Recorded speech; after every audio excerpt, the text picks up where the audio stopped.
Hola gente linda, muy buenos días, ¿cómo están? Qué gusto saludarles, son las 9:04 y aquí en las Guarmis ya llegamos pues para hablar de distintos temas. Una agenda muy variada es la que tenemos para el día de hoy. Vamos a estar en el barrio Chaquibamba, en Guayabamba, en este sector del Distrito Metropolitano de Quito, conociendo la historia de una escuelita que funcionaba en este sector y que fue cerrada. Nos han contactado los moradores de estos barrios, porque son 18 barrios que digamos de influencia de esta escuela, desde donde salían los niños para esta escuela, y hoy tienen muchísimas preocupaciones. De eso vamos a hablar más adelante. También vamos a revisar las cifras de violencia de género con las que prácticamente está cerrando este año 2025, y también la preocupación de que en estas fiestas, pues lastimosamente, así como hay momentos bonitos y demás, también surge ese espacio de encuentro con los agresores, ¿no? O estar muy cerca de los agresores, y todas esas preocupaciones pues hoy nos surgen y nos hacen también plantearnos esto como un tema de debate, de discusión aquí en su programa de las Guarmis. Hoy queremos invitarles a escuchar también la historia de Martín. Él es el hijo de Pamela Lanchimba, de Pamela Lanchimba, y ella es una querida amiga con quien pues pudimos contactar en el contexto del paro nacional, porque su padre fue una víctima que perdió un ojo, pero resulta que ella también pues tiene una realidad muy dolorosa, y es que su hijo tiene una discapacidad y ustedes saben cómo está el sistema de salud pública en el país, así es que queremos plantearles la posibilidad de ayudar a este niño, que es un niño realmente hermoso, que es un ángel en la tierra, y que realmente pues Martín merece que le prestemos atención. Así es que eso les invito a estar pendientes un poquito más adelante en nuestro programa. ¿Qué más? Vamos a hablar de reciclaje en estas fechas, que todo es envolturas, cartones, todo es ensuciar y pues generar muchísimos residuos. Queremos hablarles de reciclaje y de lo que está haciendo la ciudad también para avanzar en este sentido. Así es que pendientes, y vamos a empezar también planteando la pregunta del día de hoy, ¿no? ¿Cree que se hizo justicia con los 4 niños de las Malvinas? Sí, no, parcialmente. Bueno, ¿cuál es su opinión al respecto en torno a este caso tan doloroso, tan duro? Y por supuesto, hay que recordar esos nombres: Ismael, Josué, Steven, Gerald y Nehemías, ¿no? Nosotros le decimos Steven, pero sus padres le llamaban Gerald, y pues ahí Carol Noroña mostró precisamente en una fotografía que su padre ahora tiene una cadenita con su nombre, ¿no? Lo lleva siempre colgado en su pecho. Ellos viven en un grito que obviamente los renace también su memoria, impulsado también el reclamo de otras 40 familias que buscan a sus hijos e hijas desaparecidos por agentes estatales durante el primer año del conflicto armado impuesto por el gobierno del Ecuador, un gobierno que ha decidido pues mostrarse militarista, bélico y lastimosamente también vacío, ¿no? Sus rostros movilizaron al Ecuador, a este Ecuador que resiste a la violencia, y sobre todo a las poblaciones que resisten a la violencia, que son las poblaciones afrodescendientes, las poblaciones racializadas, las poblaciones empobrecidas.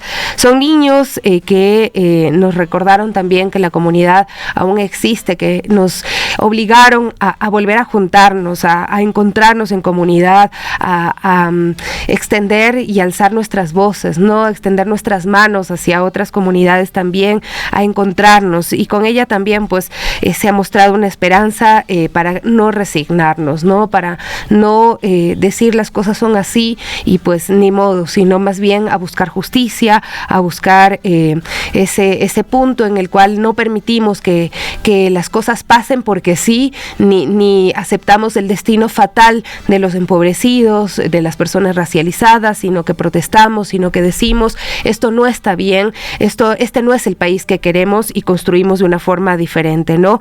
El día de ayer fueron los militares sentenciados por la desaparición forzada de Steven, Josué, Nehemías e Ismael. A las 8:50 de este lunes se reinstaló esa audiencia de juzgamiento contra los 17 militares por el presunto delito de desaparición forzada de los 4 niños de las Malvinas.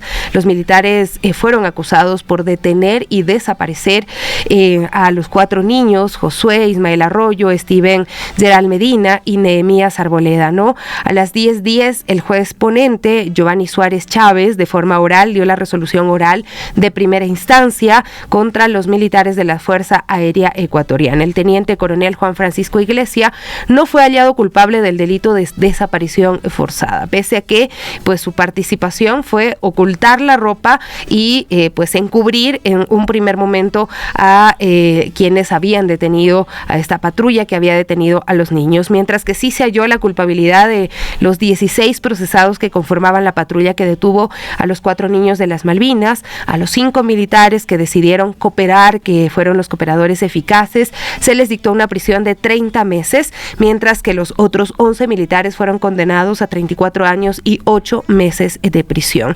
Medidas de reparación integral, además de la cárcel, la resolución judicial estableció varias medidas de reparación para los familiares de las víctimas, una indemnización económica. Cada sentenciado deberá pagar $10,000 a cada una de las familias de las víctimas. Una reparación simbólica, las Fuerzas Armadas y el Ministerio de Defensa deben realizar una ceremonia de desagravio en la base aérea de Taura y colocar una placa con los nombres de las víctimas en la puerta principal. Una rectificación pública, se ordenó que las instituciones del Estado y los sentenciados publiquen una disculpa pública aclarando expresamente que los niños no eran delincuentes. Así se busca restaurar su honor frente a las versiones falsas que circularon en redes sociales y que fueron promovidas por ministros como Lofredo, como la ministra Palencia, que también pues estuvo en esa trama, ¿no?, de culpabilizar a las víctimas para evadir responsabilidades por parte del Estado. Y ojalá y no sea como la disculpa ordenada en meses pasados, cuando Lofredo dijo que hacía esa disculpa porque le obligaban a disculparse y que iban a ir con todo el peso de la ley contra la jueza que había declarado la desaparición forzada en el caso de los niños de las Malvinas. Hoy hay una sentencia, ya hay suficientes elementos que evidencian pues todo lo que ocurrió y todo lo que se hizo con estos niños, ¿no? Que resulta innombrable, resulta muy difícil de decir, de narrar, ¿no? Y además la garantía de no repetición, los militares deberán recibir cursos obligatorios de al menos 120 horas anuales sobre derechos humanos y protocolos de intervención con civiles, porque lo sabíamos, no estaban preparados para estar en las calles. Los militares no tienen formación para esto, pero el gobierno los obligó a estar ahí con esta narrativa de seguridad, del conflicto interno armado, donde los enemigos pues eran los pobladores de los barrios empobrecidos. El Tribunal Cuarto de Garantías Penales de Guayas enfatizó que los acusados actuaron como una empresa criminal al omitir su deber de entregar a los menores de edad a la policía. En su lugar los trasladaron a una zona desolada para abandonarlos en condiciones de absoluta vulnerabilidad. Esto es también lo que debe investigarse en el otro juicio que también está abierto, ¿no? ¿Qué pasa con el tema de las muertes, la tortura? ¿Cómo es posible que hasta el día de hoy no tengamos ninguna respuesta adicional a lo que ya se sabe en torno a la actuación de los militares? Porque ellos juran que los dejaron ahí después de torturarlos, después de agredirlos, después de desnudarlos, de agredirlos sexualmente, porque esas son agresiones sexuales, y después de todo esto ellos juran que los dejaron ahí. Y luego de eso no hay respuestas, luego de eso hay silencio, luego de eso no hay verdad, no hay transparencia para las familias, más allá de haber recibido los cuerpos de sus hijos calcinados y luego pues que se evidenciara todo el panorama de torturas a las que fueron sometidos estos 4 cuerpos, estos niños, uno de ellos de apenas 11 años, y yo no puedo olvidar a su padre que decía, y pues su madre también, que mencionaban pues que había cumplido años, ¿no? Lo recordaban y de alguna forma conmemoraban ese cumpleaños, ¿no? Ya 12 años tendría Steven. Los niños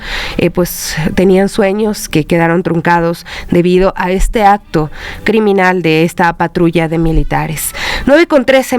Mediante un comunicado, la CONAIE señala que la condena a 16 militares por el caso Malvinas confirma la desaparición forzada, el asesinato de los 4 niños, pero advirtió que aún falta esclarecer la responsabilidad política y de la cadena de mando. Exigió verdad completa y reparación para las víctimas, que es lo que exigimos todos, que exista realmente esa respuesta de quién dio la orden.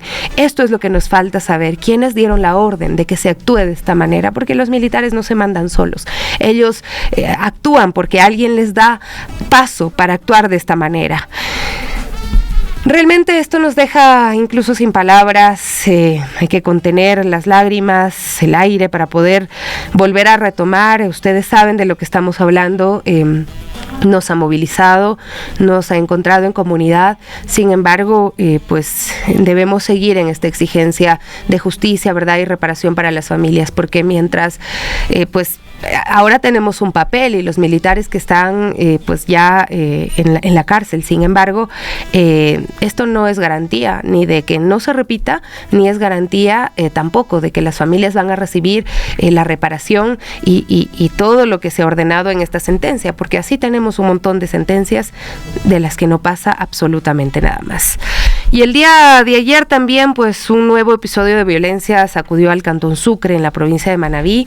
La tarde del lunes 22 de diciembre se reportó un ataque armado en el sector La Cantera, parroquia San Isidro, que dejó un saldo preliminar de 6 personas fallecidas. De acuerdo con la información inicial, varios hombres armados irrumpieron en una vivienda del sector y dispararon contra quienes se encontraban tanto dentro del inmueble como en sus alrededores. Este ataque ocurrió de forma directa y sin mediar advertencias. Imágenes difundidas en redes sociales muestran al menos 3 cuerpos tendidos junto a un vehículo negro. El automotor presenta múltiples impactos de bala en las puertas y medios locales informaron que varias víctimas murieron en el sitio. Entre los fallecidos constaría una mujer embarazada, un dato que aún forma parte de las verificaciones oficiales. Hasta la comuna La Cantera se trasladaron unidades de policía y fiscalía. Las autoridades realizaron el levantamiento de los cuerpos y dieron inicio a las diligencias investigativas para determinar las causas y responsabilidades de este crimen múltiple.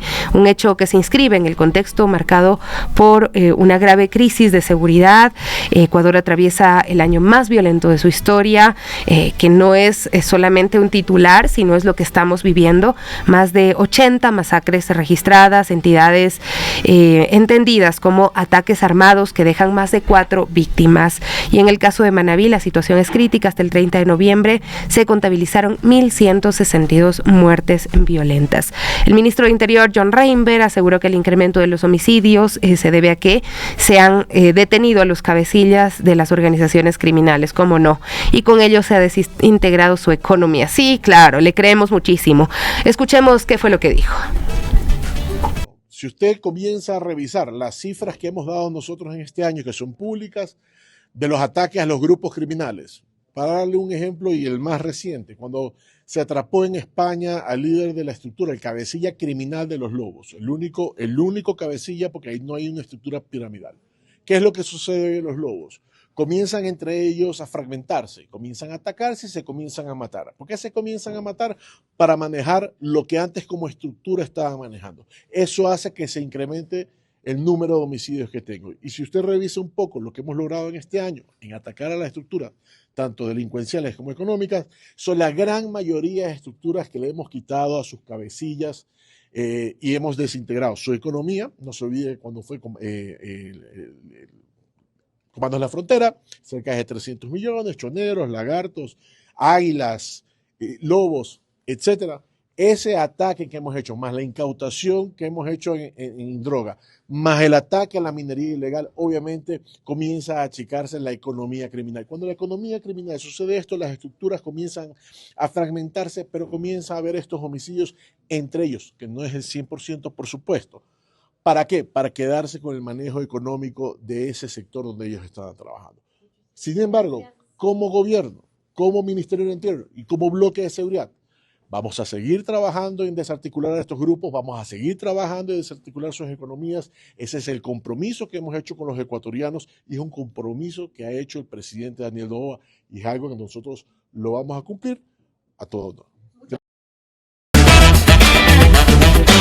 Cosas que se dicen pero no se notan, ¿no? La verdad es que cuando Vemos la realidad y la contrastamos con las declaraciones, las cosas son totalmente diferentes. Dígale eso de que si están apresando a los cabecillas a la familia de esa mujer que estaba embarazada, que perdió la vida en este ataque, ¿no? La verdad es que parecería que más bien están dejando pasar sin hacer nada. De alguna forma esa parecería ser la tónica y la actuación hoy de las fuerzas del orden en nuestro país y de las autoridades que nos tenemos que pues aguantar también. Un dato más, el migrante ecuatoriano Pablo Criollo fue asesinado con una flecha disparada con un arco en Nueva Jersey, Estados Unidos. Aunque fue trasladado a un hospital, murió por la gravedad de la herida. El sospechoso del ataque se atrincheró en su vivienda, provocó incendios y tras un operativo SWAT se entregó a las autoridades horas después. Los migrantes, los ecuatorianos fuera también, por esos mismos discursos que copia el Estado ecuatoriano, están en riesgo en el mundo entero. Vamos con el tema del día. Volvemos enseguida. Un Ecuador atravesado por una ola de violencia criminal que golpea con especial crudeza a las mujeres, niñas y adolescentes, cifras que no son solamente números, son vidas arrebatadas y una alerta urgente al Estado, ¿no? Hay el último informe de Aldea entre enero y el 15 de noviembre de 2025 habla de 349 feminicidios, el número más alto desde que existen registros. Para analizar qué revelan estas cifras, cómo se inscriben en los actuales sistemas criminales y qué respuestas o ausencias tiene el Estado, vamos a conversar con Mayra Tirira, directora ejecutiva de Surcún, abogada feminista, litigante, máster en Sociología Jurídica y en Derecho Constitucional, docente universitaria, activista por los derechos de las mujeres y también familiar de una víctima de femicidio, que el día de hoy nos acompaña para abordar este tema y hacer este balance crudo, este balance cruel que nos interpela muchísimo. Hasta el 15 de noviembre veíamos esta cifra. Mayra, gracias por acompañarnos. ¿Qué revela el balance anual? Bueno, no completo todavía, sobre cómo se ha agravado la violencia de género en nuestro país. Sofía, muchísimas gracias por la invitación. Creo que en estas fechas es como muy importante hablar de violencia basada en género. Hay que recordar que de acuerdo a las estadísticas, justo las fechas donde estamos más cerca de nuestras familias, también son las fechas donde las estadísticas de violencia basada en género son más altas, ¿no? Sabemos que, por ejemplo, Navidad o después de Navidad, Año Nuevo, son en estos lugares donde deberíamos sentirnos más protegidas, donde las mujeres sufren más violencia. Me gustaría empezar justo en la reflexión alrededor de lo que tú decías, que eran las cifras de Aldea, ¿no? Que las compañeras hacen este arduo trabajo y doloroso trabajo de contar los casos de femicidio. Mira, yo revisaba y decía, mira, ahora las compañeras nos dicen que cada 22 horas una mujer está siendo asesinada. Yo he empezado esta lucha y este activismo hace 10 años y recuerdo claramente mis vocerías y las decíamos, ¿no? Cada 73 horas una mujer está siendo asesinada en el país y esta cifra duele aún más porque ahora cada 22 horas una mujer está siendo asesinada en el país. Entonces, lo que nos muestra es que estamos cada vez peor, ¿no? Y evidentemente la institucionalidad no ha colaborado en absolutamente nada para que estas cifras realmente reduzcan. Y estamos además en un año marcado por la expansión del crimen organizado, que se cruza mucho estas violencias con las que ocurren en el ámbito familiar y de pareja. ¿Por qué vemos que las mujeres, digamos, son también víctimas de esta violencia dentro del contexto del crimen organizado? Y no solo las mujeres, digamos, sino los cuerpos feminizados, las mujeres trans también, los cuerpos LGBTIQ+. Bueno, creo que estamos viviendo en una sociedad profundamente violenta, ¿no? Y cuando las sociedades son violentas, evidentemente esta violencia va a recaer sobre las personas más vulnerables, ¿no? Entonces va a recaer sobre los cuerpos de los niños, de las adolescentes y particularmente de las mujeres, ¿no? Todo este dominio patriarcal, que también es este dominio que ejerce, o sea, si miramos, por ejemplo, los arquetipos, si miramos los símbolos, ¿no?, que tiene la delincuencia organizada, lo que vamos a ver es el símbolo patriarcal absoluta y completamente, ¿no? Y esto hace que se ejerza un dominio sobre todo las mujeres y los cuerpos feminizados. Ahora, esto hace que la violencia se recrudezca aún más, ¿no? Hay que recordar históricamente, ¿no? Los cuerpos de las mujeres siempre han sido utilizados como botines de guerra o como estos cuerpos para enviar mensajes, ¿no? Pensemos en las épocas de las conquistas, donde los cuerpos de las mujeres eran cuerpos que eran violados, ¿no?, para demostrar que ocupaban un territorio. Pensemos en la actualidad y esta situación no es diferente, ¿no? Tanto los grupos de delincuencia organizada como toda esta ola de violencia que se ha generado alrededor de combatir estos grupos, ¿no? Lo que hace es que se perpetúe la violencia contra las mujeres y se ejerza particularmente sobre los cuerpos de las mujeres. No es baladí que ahora cada 22 horas una mujer esté siendo asesinada. Lo que sí pasa es que se piensa, por ejemplo, desde la institucionalidad, que estas muertes están asociadas particularmente a temas de delincuencia organizada, cuando lo que puede pasar es que son estas mujeres sobre las cuales se envía un mensaje, pero estos casos no se investigan. Y esto es grave, ¿no? Porque luego el análisis y la forma en cómo se tratan estos delitos no tienen ese enfoque de género, ¿no? Y tenemos a familias que están siendo revictimizadas. Tú decías, diciembre suele ser una época representada como festiva, pero para muchas mujeres implica el encierro también con los agresores, patrones de violencia que se están repitiendo en estas fechas. ¿Por qué representan un riesgo específico para las mujeres y adolescentes que viven también en contextos de violencia? Porque estas fechas suelen ser más crudas para las mujeres. Hay que mirar un poco las estadísticas, ¿no? Y las estadísticas nos dicen, al menos hasta las que teníamos, es que 6 de cada 10 mujeres en el país viven violencia basada en género. No es una estadística súper alta, esta estadística puede ser aún mayor por provincia. Ahora, de estas mujeres, el 80% vive violencia en sus entornos más cercanos, ¿no? ¿Esto qué quiere decir? Su familia, su pareja, sus padres, ¿no? ¿Y por qué se produce esta violencia? Por razones de género, ¿no? Entonces, justamente en estas fechas, lo que pasa es que, por ejemplo, las niñas, los adolescentes ya salen de vacaciones, ¿no? Hasta volver en enero a clases, son los espacios en los cuales nos reunimos con las familias, ¿no? Y son en estos espacios donde se ejerce y se perpetúa la violencia y la impunidad, ¿no? Por ejemplo, nosotras hemos acompañado varios casos de mujeres que nos dicen, mira, yo no quiero ir a la cena de Navidad de mi familia porque ahí está mi tío que es un agresor, el que me agredió cuando era niña, y claro, mi familia dijo, ya no es para tanto, ya no hagas problema, ¿no?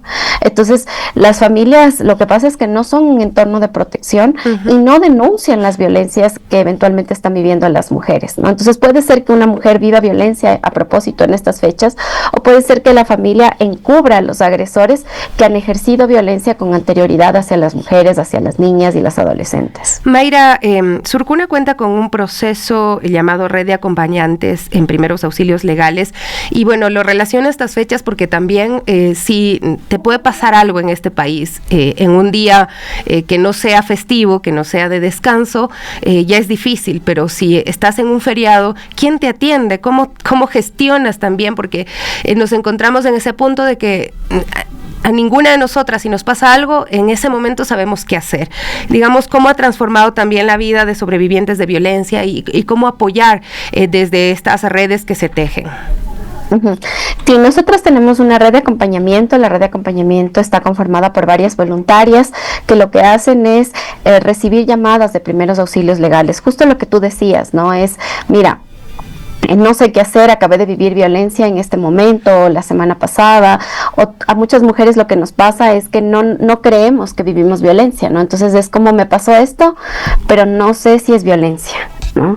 Entonces, a partir de la red, lo que nosotras hacemos es escuchar tu historia, creer tu historia y acompañar tu historia, ¿no? Acompañarla en la medida de, mira, podemos generar como procesos más psicológicos alrededor de lo que te sucedió, o también podemos iniciar procesos legales, ¿no? Sacar medidas de protección, acompañarte a flagrancias, dependiendo mucho de la naturaleza del caso, ¿no? Entonces, la red se llama Juntas Nos Cuidamos, tenemos un número de teléfono, es el 099-5551-789. ¿Podemos repetirlo, por favor, para que puedan Claro apuntarlo? Que sí, es el 099-5551-789. Lo vamos a difundir, ¿no? Hay, digamos, muchos contactos que deberíamos tener como de primera mano, pero es importante también estas redes porque ustedes trabajan con ese compromiso también para poder evitar que más mujeres no solamente sean sometidas a violencia de género, a violencia sexual, a violencia, digamos, golpes, sino también a esa violencia que viene desde las instituciones, que en el balance de este 2025 también parecería que nos quedan debiendo muchísimo, ¿no? No sé cuál es el balance que tú haces de la respuesta institucional y también de los dispositivos de protección que se debilitan y que colapsan, aún más durante estas épocas de fiestas. Bueno, el balance, como vemos, es negativo, ¿no? Mientras más mujeres mueran en el país, nunca podríamos hablar de un balance positivo. Esto es algo que no debería pasar. O sea, yo digo, a mí me daría tanto gusto ya no ser activista y no tener que hablar de violencia basada en género y estar tranquila, ¿no? En mi casa o con mi familia, pero la verdad es que cada vez esto es peor, ¿no? Y lo que nos muestra es cada vez un debilitamiento más fuerte de la institucionalidad. Hay que recordar que nosotros tenemos una ley muy importante, es la ley para prevenir y erradicar la violencia contra las mujeres, ¿no? Esta ley, como bien dice su nombre, lo que busca es prevenir, atender, actuar frente a casos de violencia basada en género. ¿Quién era el ente rector de esta ley? Inicialmente fue el Ministerio de la Mujer y Derechos Humanos. Este ministerio fue completamente abolido, ¿no? Ahora esta institucionalidad ha pasado al Ministerio de Gobierno y nosotras como organización de sociedad civil e incluso teniendo un caso internacional como es el caso de Norma versus Ecuador, hasta el día de hoy, desde el día en que se fusionaron los ministerios, hemos tenido un contacto o se ha comunicado el ministerio con nosotras para conocer qué acciones en concreto están haciendo para actuar frente a los casos de violencia basada en género.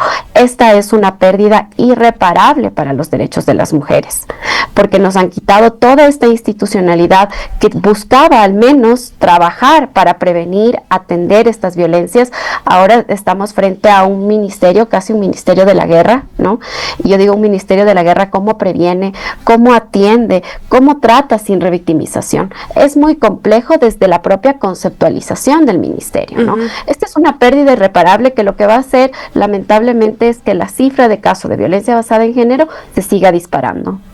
Podríamos pensar que esto es muy lejano, ¿no? Que es muy ajeno. A veces se ven las instituciones y uno piensa que no tienen nada que ver con nuestra vida cotidiana, pero hay una normalización de la violencia en nuestro país y ahí están las cifras, no solamente los 349 femicidios, sino la cantidad de niños y niñas que son agredidos sexualmente también. Y pues a propósito de estas fechas, Mayra, quisiera que nos dejes un mensaje pues de alerta a las familias, ¿no? Porque yo decía, suelen debilitarse y colapsar durante las fiestas los mecanismos de protección, ¿no? A veces los niños se quedan con familiares, las mujeres encerradas con sus agresores o conviven más con sus agresores.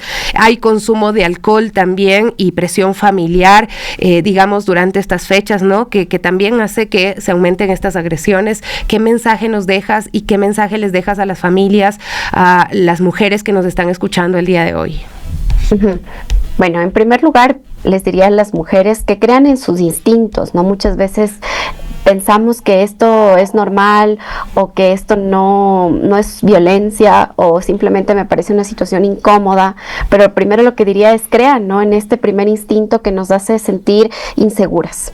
Si yo me siento insegura, significa que lo que sucedió no es normal y no debería pasar, ¿no? No desconfiemos como de esta palabra. A las familias que podamos acompañar, ¿no? Existe una frase muy importante desde los movimientos de mujeres que dice lo personal es político, ¿no? Y esto político entendido no en el sentido de militar en algún partido, pero sí de poder tener conversaciones incómodas, ¿no? Que en estas fechas podamos incomodarnos hablando de violencia basada en género. ¿Por qué? Porque pasa y pasa en nuestros entornos. Y si no lo hablamos, lo que puede pasar es que estamos encubriendo a un posible agresor dentro de estos entornos familiares, ¿no? No podemos acompañar si no reconocemos esta violencia y si en las familias no nos incomodamos también con estos temas, porque es real, ¿no? Y prefiero incomodar a una familia y posicionar un tema a que una niña, a una adolescente, una mujer en mi entorno cercano viva violencia y peor aún tipo de violencia de carácter sexual, ¿no? Entonces, creo que también este espacio sea un espacio para acompañarnos, pero también para incomodarnos por los derechos de las mujeres, ¿no? Entonces, pienso que es súper importante y finalmente que pidan ayuda desde Surcuna y desde varias organizaciones de la sociedad civil. Estamos trabajando también para atender y acompañar a los casos de violencia basada en género y decirles que desde la red de acompañamiento Juntas Nos Cuidamos estaremos también en estas fiestas y estaremos acompañando a los casos que así lleguen, ¿no? Y vuelvo a repetir el número, es el 099-5551-789. Muchísimas gracias, Mayra, por acompañarnos el día de hoy. Bueno, que su labor es dura, fuerte y requiere también que ustedes que cuidan sean cuidadas. Lo sabemos, por eso les abrazamos con todo el cariño del mundo. Mayra Tirira, directora ejecutiva de Surcuna. vacuna, la cifra más alta registrada, 349 feminicidios acuden a Ecuador en 2025. Volvemos con más. Bueno, amigos, amigas, estamos de regreso y como ven, ya Gaby Cruz está con nosotros. ¿Cómo estás, mi Gaby? Muy buenos días. Buen día, mi Sofi. Buen día, amigos y amigas de las Guarmis de Radio Pichincha, y estamos aquí acompañándolos siempre con más información. Bueno, saludos a Jenny Quiñones, que como siempre está número uno saludándonos, y luego también Ramiro Herrera, un abrazo súper fuerte. C. de la Torre, que también nos hablaba sobre las declaraciones de el ministro, y pues bueno, lo que nos dice es que viven en el limbo de la mentira y también la corrupción, ¿no? Cuando dicen que están solucionando todos los problemas de las familias ecuatorianas en cuanto a inseguridad, pues no, la realidad es otra, lastimosamente. Así es, pero bueno, nosotros vamos a hablar de otros temas. Queremos comentarles de un barrio en Guayabamba, es Chaquibamba, donde hasta hace pocos días funcionaba la escuela Ciudad de Ibarra, y hoy pues lamentablemente este plantel está cerrado, las aulas vacías, niñas y niños ya fueron reubicados en otras instituciones tras los informes técnicos que alertaron sobre el alto riesgo por la cercanía con una quebrada, la quebrada Monteserrín. Sin embargo, este cierre no ha despejado dudas ni preocupaciones. Madres y padres de familia cuestionan cómo se tomó esta decisión, a dónde fueron enviados sus hijos e hijas, qué garantías también existen para su derecho a la educación y que se cumpla, ¿no? Sin poner en riesgo su seguridad ni su bienestar. Tenemos más información en el siguiente reporte. Nos encontramos en el barrio Santo Domingo de Sevilla, en Guayabamba, una de las parroquias rurales del Distrito Metropolitano de Quito, y aquí se ubica una escuela, la escuela Ciudad de Ibarra, una escuela que a día de hoy está abandonada, está cerrada. Hubo la disposición del Ministerio de Educación desde este año lectivo, desde septiembre, de que sus puertas se cierren. Ustedes pueden ver, ahí está el candado precisamente y las instalaciones abandonadas. Una escuela que funcionó por más de 80 años, según nos han indicado ya los moradores de este sector, y una escuela donde se educaron muchísimos niños. Sin embargo, tras la preocupación de que pudiera ocurrir algún tema, porque empezó a generarse deslizamientos en esta zona, se realizaron informes técnicos que determinaron que sí, efectivamente la escuela está ubicada en una zona, en un área que tiene algunos riesgos, por lo que pues se ha generado esta situación y se ha reubicado a los niños. Sin embargo, los padres, las madres tienen muchísimas preocupaciones y se ha generado mucho malestar, porque ellos nos han indicado que los niños han sido reubicados en escuelas que pues no pueden acceder fácilmente. Muy buenos días, estamos ya con una de las mamitas. ¿Cuál es su nombre? Mi nombre es Yomaira Camargo, soy de aquí, del barrio, ya vivo como 22 años, aquí se educaron mis hijos, ahorita también estoy por medio de unos sobrinitos que los estaban estudiando aquí y hicieron el cierre de nuestra institución. Yo me quejo porque aquí vinieron a decirnos el Ministerio de Educación que por esto que la escuelita está en una quebrada, nos dijeron que estaban en riesgo de peligro y dijeron que se cerraba porque se cerraba, pero nunca tampoco nos dieron esto del plan de contingencia. Entonces, ¿los niños a dónde fueron trasladados los niños? Los niños fueron trasladados a la escuelita Gran Colombia, que queda en el barrio Villasís, en el cual es una escuelita muy pequeñita, en el cual tampoco los niños están las aulitas muy estrechas, en el cual ellos tampoco pueden jugar como tenían aquí amplios. Sí, había amplitud para que nuestros niños jueguen, allá no tienen, allá no pueden jugar ni siquiera fútbol. Esa es una de las circunstancias que están demandando. No sé si otra mamita quiere hablar y quiere también comentarnos la situación, porque entendemos que el Ministerio de Educación hizo algunos compromisos en el momento en el que anuncian el cierre de esta institución, algunos de ellos que no se han cumplido, como el tema del transporte. No sé, ustedes si conocen cuál es la situación de los niños que no tienen acceso al transporte. Sí, muy buenas tardes. La verdad sí nos prometieron darnos el recorrido, pero hasta el día de hoy no hay nada. Hablo por mí, tengo 2 niños, vivo muy lejos y para mí es demasiado pagar un recorrido. Vinieron, simplemente nos cerraron la institución y no nos dijeron más nada. La verdad, en esta institución todo lo que hay aquí se ha hecho por nosotros. no por el ministerio, no por el presidente, por nadie. Si aquí tenemos un cerramiento, tenemos aulas, es por nuestro bolsillo, no por nadie más. Vamos a conversar, Esteban está con nosotros también. Muchísimas gracias por acompañarnos y puedes explicarnos ya la parte técnica también de por qué se ha cerrado esta institución educativa, pero sobre todo ese reclamo de que los padres dicen durante muchos años pusimos dinero y aportamos para el bienestar de nuestros propios niños, pero sin embargo en un lugar que digamos está a cargo del Ministerio de Educación. Muy buenas tardes, muchas gracias por haber tomado su tiempo de venir hasta acá para topar este tema bien delicado que estamos viviendo aquí en Chaquibamba, sobre todo topando la educación de los niños y niñas de aquí del sector. Tenemos varios informes de la Secretaría de Ambiente, de Microcuencas, tenemos la Secretaría Nacional de Riesgos, que indican que la escuelita está ubicada en una zona de riesgo.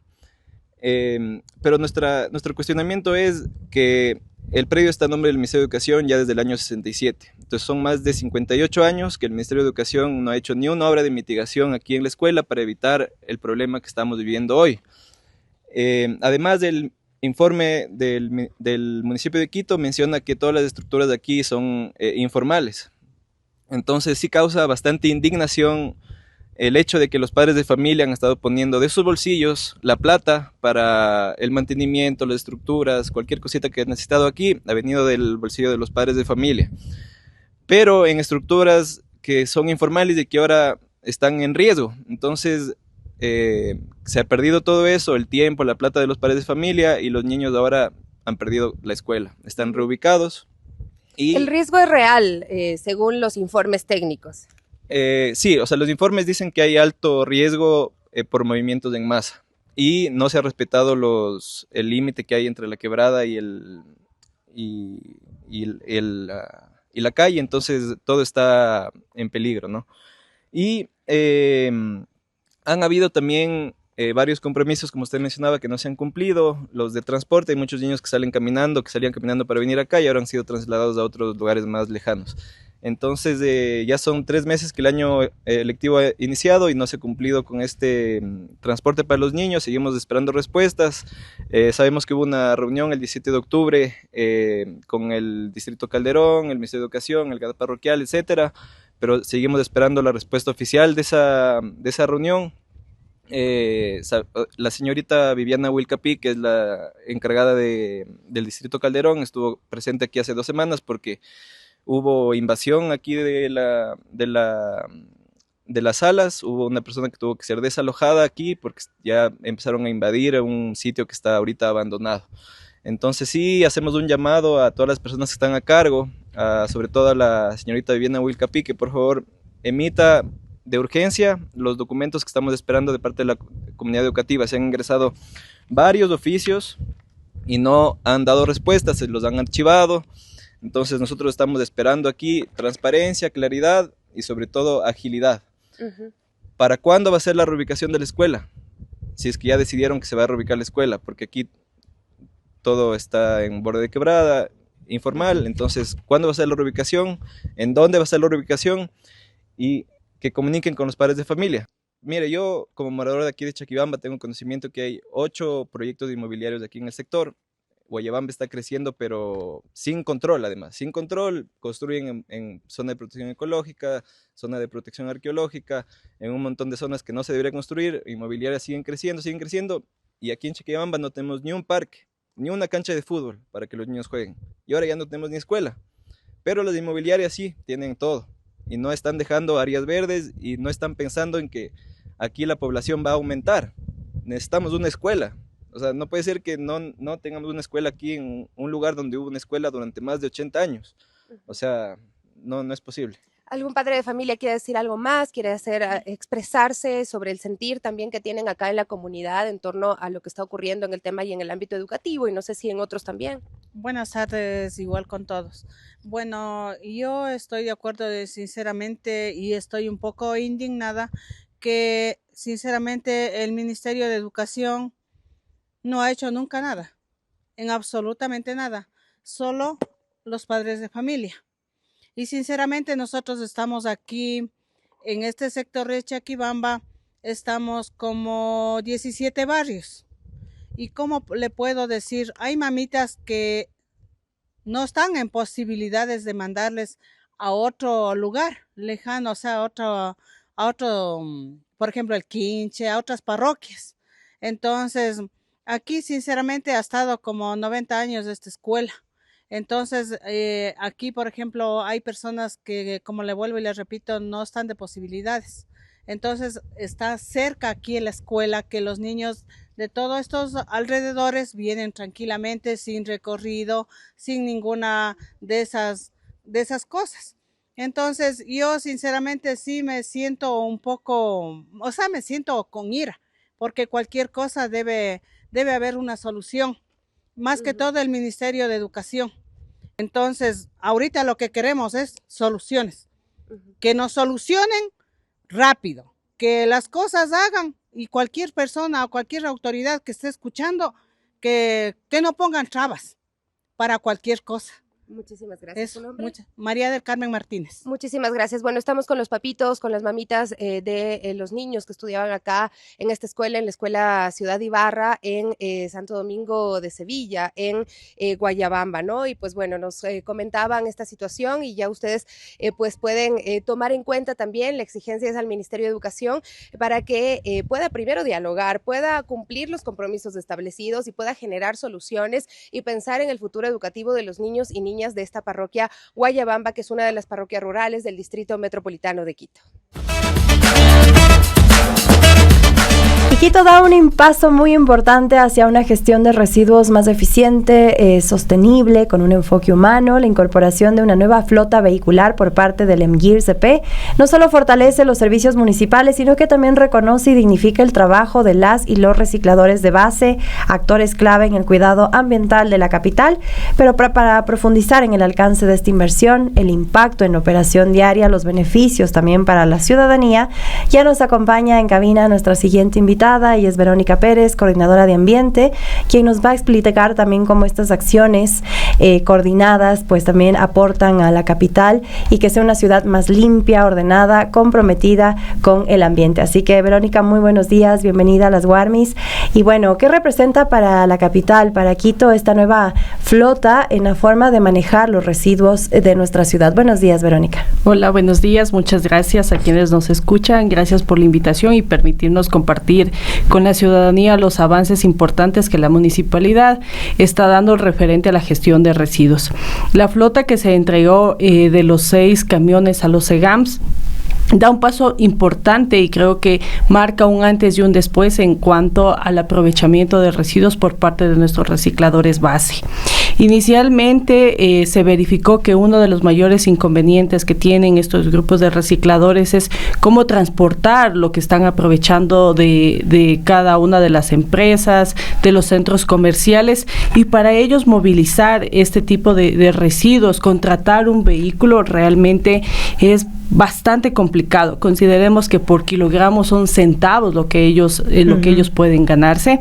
Entonces, identificado esto, nos pusimos manos a la obra a marchar referente a darles este beneficio. Ahora ellos van a poder, ya no van a estar con los cochecitos que ustedes deben ver en las calles, que van arrastrando todo el material que es pesado. Claro que sí, y son personas muchas veces adultos, mayores, ¿no? Y mujeres, la gran mayoría. Totalmente, dentro de los centros que manejamos, en su mayoría, más del 80% son mujeres, y de ellos son de la tercera edad. Entonces, ¿cómo no podemos dolernos de esta actividad que ellos trabajan y que es tan importante para la ciudad? Ellos con sus manos ayudan a reducir la cantidad de residuos que se disponen en el relleno sanitario. Los CEGAMS, ¿qué son exactamente los CEGAMS y por qué era necesario invertir también en los recicladores de base y reconocer su rol dentro del sistema de limpieza de la ciudad, de la gestión de residuos? Ya, los CEGAMS son centros de educación y gestión ambiental.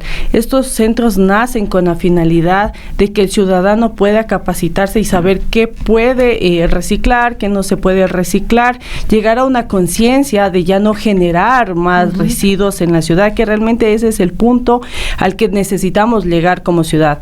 Sin embargo, estos centros albergan a asociaciones de recicladores base, los cuales desarrollan sus actividades en estas instalaciones. Sin embargo, va algo más allá que un centro de acopio.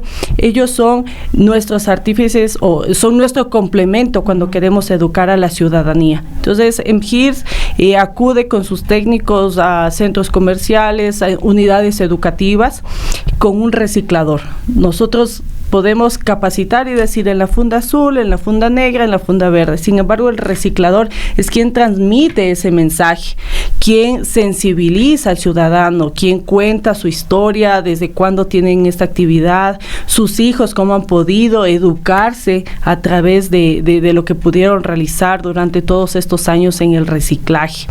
Con ello, el ciudadano se siente identificado, crea un vínculo con el reciclador, y eso realmente es lo que llegamos a mantener la separación en la fuente. Y Verónica, ¿qué impacto proyectan ustedes que tendrá esta flota en la reducción de basura en la capital y que hoy termina, por ejemplo, en el relleno sanitario de Linga? Nosotros dentro de esta flota esperamos, o como meta tenemos, más de 400 toneladas durante el mes. Consideremos que ya se tienen unos puntos aperturados, sin embargo, todo el tiempo estamos golpeando puertas en instituciones educativas, en complejos habitacionales, en centros comerciales, en comercios. Entonces, aprovecho este espacio para hacerles ese llamado y nos permitan ser esa parte y no dejar que los residuos lleguen al relleno sanitario. Nosotros prestamos la capacitación porque entendemos que la ciudadanía muchas de las veces tiene dudas. Así es. Eso decíamos antes de la entrevista, que por ejemplo los envases de comida, yo juraba que no eran reciclables porque alguna vez escuché esto y resulta que sí. Son reciclables, entonces nuestros centros también van buscando sus representantes junto con nuestros técnicos de MGIRS, van buscando nuevas alternativas, nuevos comercios, darle una solución también a la ciudad. Entonces se convierten en nuestros aliados estratégicos realmente los recicladores. Nos falta muchísima educación sobre el tema de reciclaje, ¿no? Decía, primero porque a veces no sabemos qué se recicla y qué no. Segundo porque muchas veces cogemos y desechamos, no sé, cartones de leche sin lavarlos. Yo he aprendido a lavarlos y a dejar que se sequen antes de ponerlos en la basura, pero luego siento que da igual porque le contaba que, por ejemplo, en mi edificio, una administración del edificio decidió que ya no se recicla, que ya no hay espacio para el reciclaje, entonces toda la basura llega al mismo punto, ¿no? Entonces dependemos muchas veces de decisiones arbitrarias y a pesar de que la ciudad tiene esta intención de generar menos residuos o de promover el reciclaje, hay un montón de dificultades. Claro, nos hemos encontrado, nosotros las palpamos día a día estas dificultades, el tema de la capacitación. Por eso se están manteniendo dos tipos de programas, uno que se llaman reciclatones, que vamos a diferentes puntos, sobre todo unidades educativas, donde se capacita y también buscamos sensibilizar al niño, al joven, inclusive al cuerpo docente, ¿no? Que también presenta algún tipo de desconocimiento, como todos, referente a la gestión. Al momento llevamos más de 35,000 ciudadanos capacitados durante estos eventos. Anteriormente vimos las estadísticas, tenían por año 2,000 ciudadanos capacitados, a la fecha llevamos 35,000. Nuestra meta para el próximo año siempre va a ser superar la actual, y con ello, ¿qué buscamos? Que los niños se sientan identificados con el reciclador, que los niños sean quienes lleguen a la casa y le digan, mami, alto, esto podemos reciclar. Mami, hoy estuvo un reciclador base y la señora nos contó que tiene 2, 3 hijos, o ahora ya tiene sus nietitos, y los nietitos también ella le ayuda a su hija a cuidar, y con eso ellos comen, mami. Entonces, siempre los niños son quienes como padres nos tocan el corazón. Por eso hemos dirigido todos nuestros esfuerzos hacia las unidades educativas. Y Verónica, ¿qué beneficios trae también toda esta modernización del sistema de recolección de transporte, tal vez ahorro en costos, un servicio más continuo, más dinámico para la capital? Dentro de esto, MGIRS tiene aproximadamente el costo por tonelada es de $43 desde las estaciones de transferencia hacia el relleno sanitario y todo lo que incurre un tratamiento de residuos dentro de esta instalación. Maceo tiene sus costos aparte, ojo, esto solo es por parte del MGIRS. Adicional, la flota vehicular que se está incluyendo, que son los 7 tractocamiones, también permitirán realizar un transporte, y dentro de ello, en la flota, también me permito comunicarles que se está manejando un control por parte de MGIRS a través de sistemas GPS, sistemas de alerta temprana de mantenimientos, del uso también de neumáticos, Se incluyó cámaras inteligentes para verificar si el conductor está con algún tipo de somnolencia o cansancio, si está utilizando el celular, si está sin utilizar su cinturón. Entonces, estamos buscando innovarnos y darle a la ciudad el mejor servicio, el servicio que se merece, ¿no? Que es el mejor. Muchísimas gracias por esta información y bueno, por ese llamado, sobre todo en estas fiestas que yo decía, se produce igual aún más basura, ¿no? Más basura.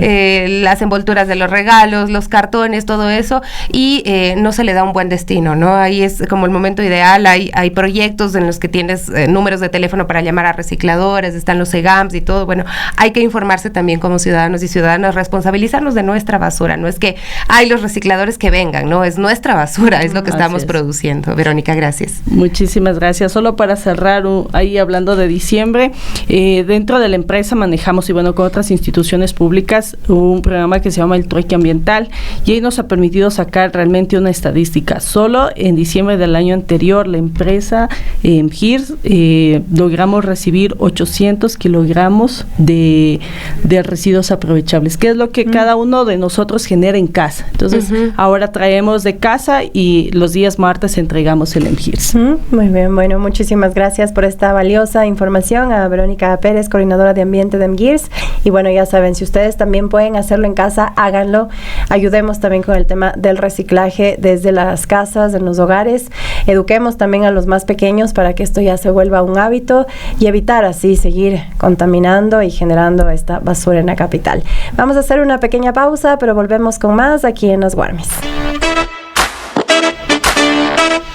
Y les contamos que con 14 votos a favor, el Consejo Metropolitano de Quito aprobó el día 22 de diciembre la Ordenanza para la Sostenibilidad y Mejora del Servicio de Gestión Integral de Residuos Sólidos.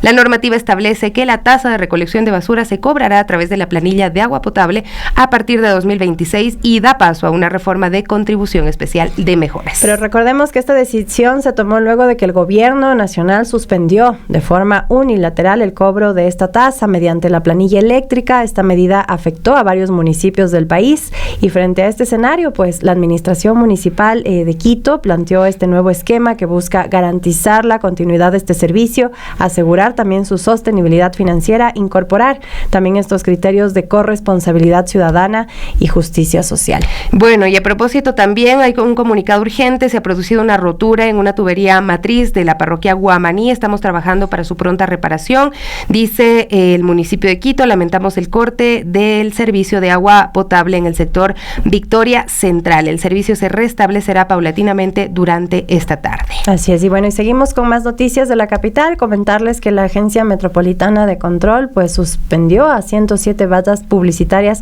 no regularizables en la capital. Más del 60% de las estructuras sancionadas se concentran en las administraciones zonales Manuela Sáenz y Tumbaco, varias en veredas y áreas también de protección ecológica. Tenemos más información en el siguiente reporte en la voz de nuestra compañera Gabriela Espinosa.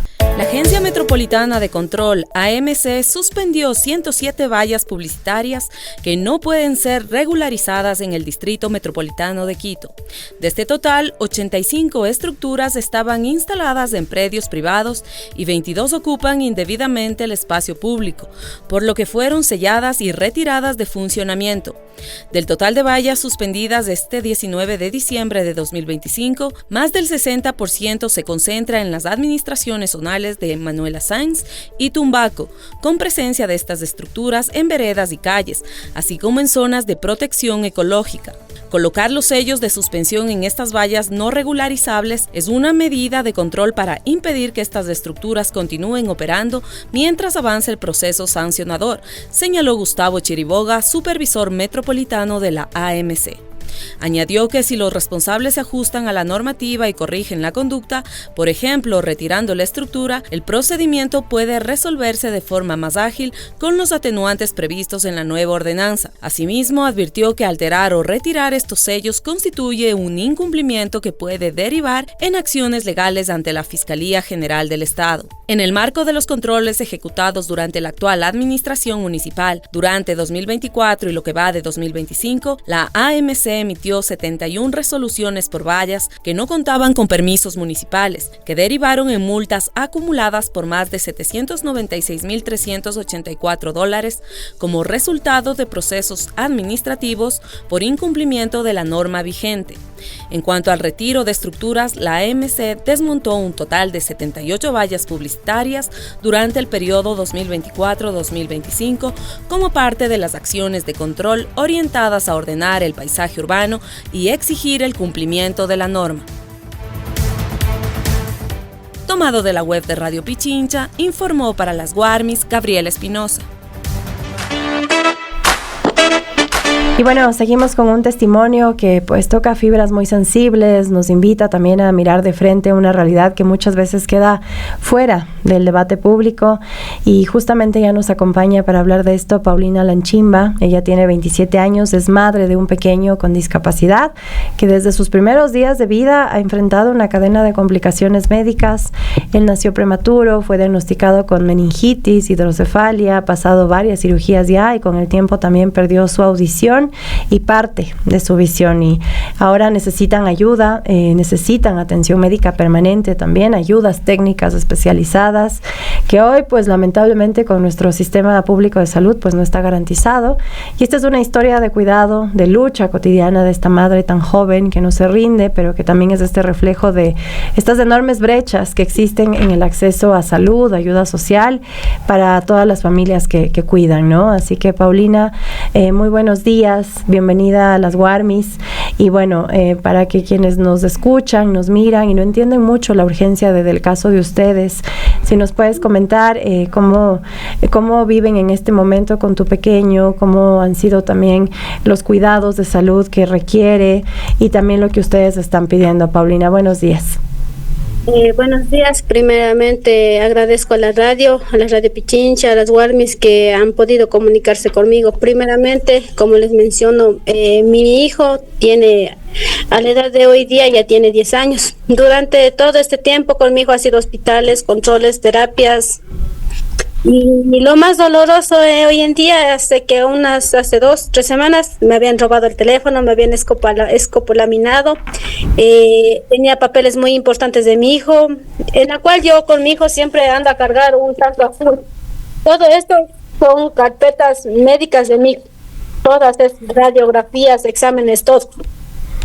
En el celular tenía yo cosas más cosas pequeñas de mi hijo, y al hacer el nuevo examen mi hijo ha perdido más la audición, en la cual yo tengo aquí los audífonos de él. Son audífonos que ya completamente ya no le sirven a él, ya acabaron su tiempo de uso, están así, tanto como el derecho y el izquierdo, él ya no escucha. Él necesita también terapia física, terapia de lenguaje. Él desde pequeño ha tenido lo que es anemia crónica. Nunca se ha podido vencer eso porque la enfermedad de él no lo permite, así como digo, la hidrocefalia que él tiene no tiene cura. Tampoco sé a qué punto pueda llegar de vida él con eso, si empeore más o no empeore. En la vista también hace 3 años atrás ya había perdido un poco de vista. Entonces desde 3 años para acá ha ocupado lentes, los audífonos ha ocupado ya 10 años. Él requiere de medicamentos, requiere de cuidados míos, en la cual yo no puedo trabajar por estar mucho tiempo completo con él. El poco tiempo que me queda me dedico a amarrar manillas, para vender aunque sea $1.25, lo poco que se gana con eso. No puedo cubrir ahorita, en estos momentos no puedo cubrir con lo que se necesita. Lo que más se requiere para mi hijo son los audífonos. Los audífonos tienen un valor alto, en la cual yo no puedo costearle para mi propio hijo. Y como digo, la hidrocefalia no hay cura para eso, simplemente me toca ponerme firme. Sé que me duele ponerme a llorar, decir que por qué mi bebé, por qué mi hijo, pero tengo que estar firme porque cuando él me ve llorar siempre dice, mami, yo estoy bien. Es con algo que me dice y tengo que tratar de tranquilizarme y seguir adelante, más que todo por él, hasta mientras Dios nos permita y Dios le permita seguir él estando conmigo. Hemos conocido a Martín a través de ti, a través de sus dibujos también. Tú siempre nos estás contando cómo está su situación y venimos desde hace rato, y yo también he venido desde hace rato diciéndole a la audiencia, es un caso en el cual me puedo sentir impotente porque no sé cómo hacer para poder conseguir esos $15,000 quizá que cuesten los audífonos, y le preguntaba a la audiencia si tal vez tienen algún contacto, alguna forma, algún mecanismo en el cual se pueda conseguir ese dinero para poder apoyarle a Martín. Tú nos contabas que sus nuevos audífonos, los más recientes que le pusieron, pues tienen una falla y que no ha sido arreglada, ¿no? Porque esto debería solventarlo el Ministerio de Salud Pública, ¿no? Y que simplemente le generan a él un malestar adicional. Él ha pasado por meningitis, hidrocefalia, varias cirugías, y hoy, como es su día a día, ¿no? Él está dejando de escuchar más. ¿Qué implica esto para él cuando va a la escuela, contigo? ¿Está perdiendo el lenguaje o no? Está perdiendo lo que es el lenguaje, está aprendiendo cómo comunicarse más con las personas, porque le afecta más que todo en la escuela, porque la profesora tiene que alzar un poco más la voz para que le pueda entender, aunque lo tome como que me están gritando, como que se asusta, pero la profesora ha tenido que optar eso para que el niño no pueda atrasarse. Y ha pasado esto, y ha estado pasando desde que pasó con los audífonos de mi hijo. Ya él completamente ya no escucha. Tuvo unos audífonos que le dieron hace 3 años el Ministerio de Salud Pública, pero esos audífonos son computarizados, pero mi hijo no escucha con esos audífonos. Entonces, en la cual mi hijo requiere de audífonos que sean aptos para él, en la cual yo simplemente no puedo costear, no puedo comprarle para mi hijo. Paulina, también queremos saber si es que han recibido la atención médica que él necesita últimamente. ¿Por qué? Porque entendemos que el sistema de salud público está complejo y queremos saber cómo han estado ustedes también llevando el tratamiento, llevando las terapias, las ayudas, o si es que en este momento se ha visto afectado, interrumpido. ¿Cómo están manejando el tema médico del pequeño Martín? En la parte médica siempre he ido al hospital Baca Ortiz, aunque no son lo único que han mandado a comprar, solo son el fenobarbital que él necesita para que no convulsione. En la parte de terapia física, lo que fue por parte del Ministerio de Salud Pública, ya dijeron que el niño llega al tope, entonces ya no hay mejoría con eso. Entonces simplemente dijeron, el niño ya puede irse de aquí, ya no más. Entonces como que lo dejaron. Entonces yo opté por hacer particularmente, en la cual estábamos haciendo un mes, pero lamentablemente el dinero ya no da para seguir nuevamente con terapias, tanto para la terapia física, la terapia de equinoterapia, para que pueda comunicarse más, y la parte psicológica también, y la parte de terapia de lenguaje. Entonces se me hace muy complicado en todo esto. Es como que decir, soy joven, pero no puedo trabajar por mi hijo. ¿Cómo lo dejo? ¿Cómo me voy? ¿O quién me lo retira de la escuela? ¿Quién le va a dar de comer? Porque en esa parte de la alimentación él sí es bien complicado. Claro, no, y además me dices que tiene desnutrición, ¿no? Precisamente por sus condiciones. Y él, por sus cirugías previas, no puede acceder a un implante coclear. ¿Qué opciones reales le quedan? ¿Qué tan difícil es acceder a estos audífonos especializados? ¿De qué forma podemos ayudarte? Tal vez puedes darnos una cuenta o algún otro mecanismo en el cual podamos de alguna forma direccionar esa ayuda para ti, para Martín, sobre todo, que yo habíamos seleccionado unos dibujos de Martín, porque Martín tiene muchos sueños, ¿no? Él, a pesar de las dificultades, él es un niño alegre, él es un niño que se siente amado, que se siente cuidado, y él tiene sus dibujitos, y él ahora mismo sé que incluso tiene como un sueño de poder tener una bicicleta, digamos, en esta Navidad, ¿no? Cuéntanos un poquito mientras nosotros pasamos también y compartimos esas imágenes.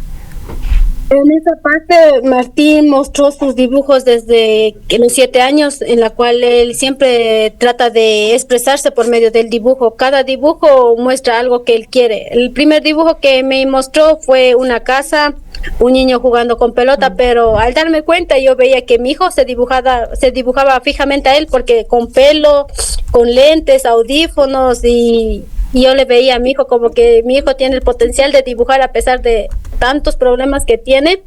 Él hace ese esfuerzo de no sentirse mal, se deja ver feliz, más que todo es un niño muy alegre, que a pesar de todas las cosas que le ha pasado, o si le duele la cabeza, o si le duele la barriga, o si pierde la movilidad de un solo lado por donde está su válvula, entonces siempre se coge a un lado, se acuesta y a seguir a pintar, a dibujar, a seguir expresando, y no a quedarse simplemente sentado, porque dice, si yo lloro, mami, lloras más. Entonces siempre me ha dado a entender que, mami, yo estoy bien. Y en la cual mi hijo dice, solo son las orejitas, mami. es como que él piensa que solo son sus orejitas las que no están escuchando bien, pero en la realidad yo sé como mamá que mi hijo tiene por toda la cabecita una válvula que tiene que manejar un líquido para que no le dé, para que su cerebro no empiece como que a estarse. Cuando el líquido dice que se llena en el cerebro, dice que empieza como que a querer convulsionar o hacerles más. Entonces mi hijo, como fue operado a los 3 meses y todo eso, a él no le logró crecer la cabeza porque ya fue controlado en la operación. Se operó hace 3 años atrás nuevamente y ahora están viendo operar de aquí a 1 año y medio a 2 años nuevamente y cortarle todo el cabello nuevamente. Como digo, es un niño que se siente bien identificado en la forma de ser un niño indígena. Siempre le gusta andar hecho con una trenza acá y una trenza larga y siempre le gusta verse en el espejo y decir, mami, yo estoy guapo. Qué lindo. Así es. Sí, Paulina, realmente nos cuentas también una vida muy, muy feliz de Martín, pese a todas las dificultades. Es un niño feliz y esto también de alguna manera nos motiva a todos poder ayudarles también. Así que, Paulina, ¿cómo podemos ayudarles? Tal vez alguna cuenta bancaria a la cual podemos ayudar, quienes nos escuchan, nos ven y quieran colaborar, Paulina. Ahorita les voy a dar un número de cuenta en la cual recientemente la saqué de la cuenta Pichincha, entonces ya ahorita les busco en el cajón y ya les paso. Bueno, Paulina, caso, sí, o si es que también nos puede enviar y nosotros lo compartimos, creo que por ahí sí ya lo tiene, para quienes quieran ayudar a Martín. Ahí está, Paulina, díganos por favor. El número de cuenta es 2214967698. Mi nombre es Jessica Paulina Lanchimba Paucar. Mi número de cédula es 100-48-23-42-1. De lo que pido es... ¿Podemos repetir, por favor, un poco más lento para que pueda apuntarlo acá nuestro compañero Estevitan y pueda ponerlo en pantalla para que se quede en pantalla hasta el final del programa? Repítenos, por favor, Jessica Paulina. El número de cuenta es 214967698 a nombre de Jessica Paulina Lanchimba Paucar. Y también el número de cédula, por favor, Paulina. Mi número de cédula es 100-48-23-42-1. Perfecto, así que ya saben, lo vamos a poner también en pantalla para que quienes nos escuchan, nos miran y quieran colaborar a Paulina, al pequeño Martín, puedan hacerlo a través de esta cuenta bancaria. Así es, lo repito, el número de cuenta del Banco Pichincha es el 2214967698. Y si es que alguien tiene una bicicleta disponible para Martín, él tiene talla de ¿cuántos años, Jessica? La talla que aparenta él es de un niño de apenas 8 años, pero ya tiene sus 10 añitos cumplidos, pero bajo peso, bajo talla, sí es una talla pequeña de él. Ojalá y alguien tenga una bici que pueda donarla, que esté obviamente en buen estado y que podamos hacerla llegar. Jessica Paulina está en Imbabura, en el Cercado, ¿no? Si no me equivoco. Ojalá y podamos conseguir esa bicicleta. Tengo como la esperanza de que podamos conseguir esa bicicleta para Martín, y obviamente los audífonos, que no sé cómo se pueden conseguir. $15,000, no sabría cómo conseguir $15,000 para mí, para una situación médica, pero sé que podemos hacerlo para Martín. Sí, voy a aclarar esto de los audífonos. El valor exacto está por los 5,000 a 3,500 y no específicamente para él. Es un poco menos. Tenemos una experiencia previa con los audífonos de otro niño que costaban como $15,000, ¿no? Pero bueno, igual es un monto súper alto que obviamente Paulina no tiene, pero gracias por aclararlo. Ojalá y se pueda conseguir ese dinero. Gracias. Más que todo, agradecer que siempre me han estado acompañando desde el primer momento que pasó lo del paro, todo eso, y esta vez en apoyarme a mí directamente por mi hijo. No me queda nada más que agradecerles, decirles Dios le pague. Sé que es duro para mí. A veces digo que no voy a poder más porque simplemente me quedo a sentar y a llorar, pero tengo que ponerme de pies, más que todo por mi hijo. Y ahorita, como digo, por las orejitas de mi bebé. Los audífonos son sus orejitas, ¿no? Bueno, nos dices que más o menos el valor estaría pasado los $5,000. Así es. Ok, ojalá y podemos conseguir. Si $15,000 los íbamos a conseguir, estoy segura que los íbamos a conseguir. Yo sé que podemos conseguir esos 5,000, así es que, Jessica, voy a repetir el número de cuenta. Es el 22 14 96 76 98. El número de cédula, sí, lo puedes repetir porque no logré apuntarlo. Tu número de cédula. El número de cédula es 100 48 23 42 1. Listo, es el 100 48 23 42 1. Jessica Paulina Lanchimba Paucar nos acompañaba, nos contaba la historia de Martín, este niño que tiene pues varias cirugías previas, que vive con hidrocefalia, que está perdiendo su oído, pero nosotros podemos de alguna forma lograr que esto se detenga, ya que el Ministerio de Salud Pública pues bueno, brilla por su ausencia. Así es, y aquí también es cuestionable, ¿no? En Imbabura, donde vivimos una realidad terrible hace algunos meses, y aquí pues cuestionaban que no permitían llegar ayuda humanitaria a este territorio, la gente que protestaba, pero sí hay familias que estaban ahí necesitando esa ayuda humanitaria y que no han llegado a la puerta de Paulina, por ejemplo, así que eso es lo cuestionable. Bueno, son las 10:20, tenemos otro tema más para cerrar nuestro programa del día de hoy. Tema del día. Ya nos acompaña nuestro siguiente invitado, él es Pablo Macías, con quien queremos hablar acerca del manejo adecuado de los medicamentos caducados, que a veces realmente no sabemos qué hacer con ellos, ¿no? Así que, Pablo, muy buenos días, bienvenido a las Warmis, y bueno, ¿en qué consiste esta iniciativa? ¿Cuáles son los objetivos con relación al manejo de estos medicamentos? Buenos días, Pablo. No sé si Hola, ¿qué tal? Buenos días. Un gusto estar aquí para hablar de estos temas importantes para todos, para la ciudad y para cada uno de nosotros. Bueno, el tema del manejo de medicamentos caducados en la ciudad, en el país y en general el mundo es un tema invisibilizado.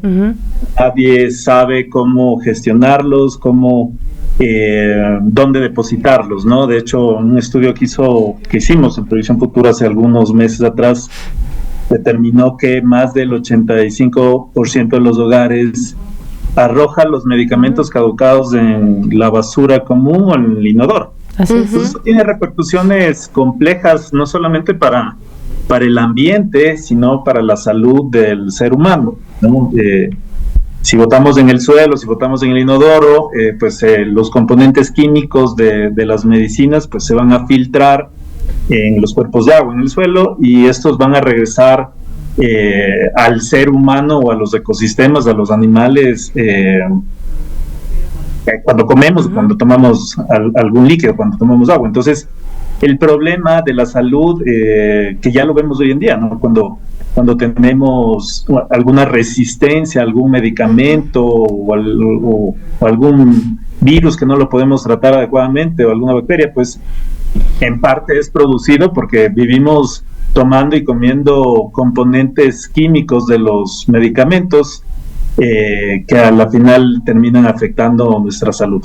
Yo por ahí, cuando reviso los medicamentos que tengo disponibles en casa, siempre me pregunto cómo es que tengo tantos medicamentos, y algunos ni siquiera sé para qué sirven ya, y menos puedo incluso verles la fecha de caducidad, porque a veces compras el blister y no la caja, entonces no tienes ni siquiera la fecha de caducidad pendiente. Pero en este caso, ¿cómo va a funcionar este sistema que ustedes proponen de recolección de medicamentos caducados? ¿Qué tipo de medicamentos podrían depositarse en estos contenedores que estarían ubicados dónde? A ver, sí, lo que comentas es un problema complejo, es uno de los problemas que Recofarma, que es el primer sistema de gestión de medicinas caducadas del país y tercero en la región, a tratar el tema de sensibilizar a la ciudadanía, no solamente indicando qué es lo que pueden poner en los contenedores o dónde van a estar los contenedores, sino el por qué tenemos medicinas caducadas en nuestro velador, en nuestro botiquín, o sea, ¿por qué? Y hay dos razones principales sobre ese tema. La primera suele ser que hay un tema de automedicación, ¿no? O sea, acá somos expertos y nos medicamos, y cuando ya no sabemos qué hacer con las medicinas, las dejamos ahí apartadas. Igual cuando el médico nos manda una receta, pues finalmente cuando nos sentimos bien dejamos de tomarlas y dejamos que esas medicinas se caduquen, y después, como tú dices, ya no sabemos qué son o para qué servían o por qué las tengo, ¿no? Entonces es un problema que hay que trabajarlo. Recofarma, como dije, es el primer sistema de gestión colectivo, colaborativo, asociativo, que vincula a la industria farmacéutica en el país. De hecho, ya contamos con alrededor de 50 empresas de la industria farmacéutica que no solamente se unen para cumplir una normativa ambiental, sino también para generar impactos positivos en el ambiente y la salud. Hay una normativa bajo el principio de responsabilidad extendida del productor que les delega la responsabilidad de velar a que los productos que fabrican o producen o colocan en el mercado los laboratorios pues sean recuperados al final de su ciclo de vida. Esto, como digo, tiene sus impactos positivos. Entonces, sí, está bien, las empresas farmacéuticas que se han unido a Recofarma pues están cumpliendo la ley, están cumpliendo la normativa, pero también están muy interesadas en generar impactos a través de este programa de sostenibilidad de la industria farmacéutica, ¿no? Y es un proyecto que no tiene caducidad, es un proyecto a largo plazo, pero para darles unas cifras, en los próximos 10 años esperamos colocar alrededor de 1.400 contenedores en todo el país, ¿no? Se hizo un estudio poblacional en que determinamos ya las ubicaciones por cada 10.000 habitantes, como así lo exige la normativa ambiental, para colocar un contenedor. Y iremos colocando estos contenedores de manera progresiva en todo el país.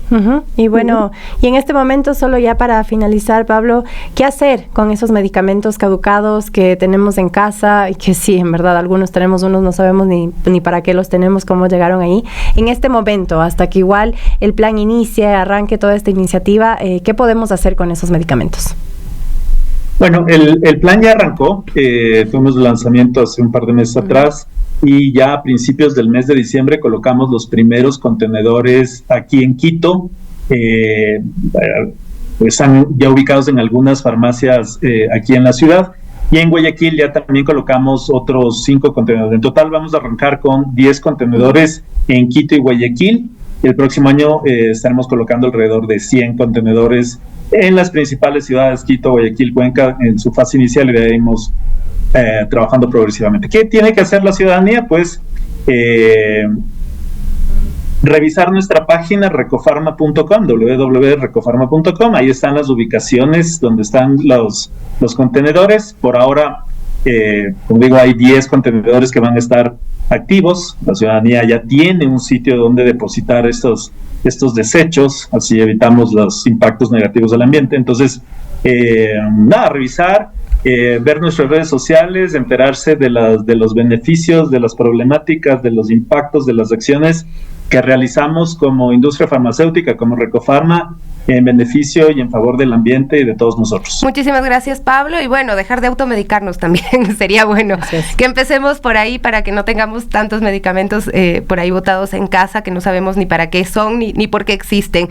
10:27, ya nos despedimos, les enviamos un abrazo muy fuerte, queridos amigos, amigas de las Warmis. Ya vienen las noticias del microinformativo junto a Licenia Espinel y luego el Quique Show. Con nosotras será hasta mañana. Chao. Chao.